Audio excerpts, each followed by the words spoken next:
Two members of the East Texas law enforcement community are in the hospital following a shooting in Wood County.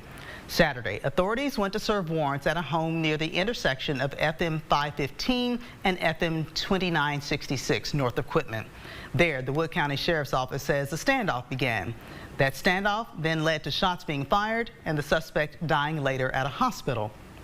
Our Michael Richardson has more on how departments all across East Texas are now showing their support for the injured law enforcement officers. He also spoke with neighbors who heard that overnight shooting.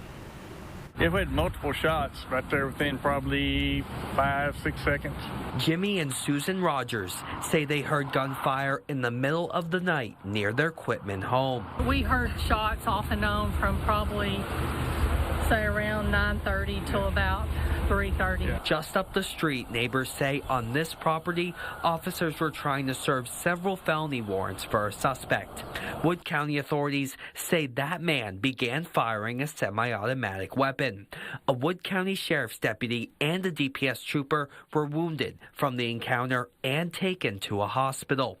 One resident sharing this photo of the law enforcement presence. We weren't able to leave because they had it blocked off from the Rock Hill Church all the way to 515. The Wood County Sheriff's Office says the suspect barricaded himself in the home, which authorities were able to breach after multiple attempts to get him to surrender.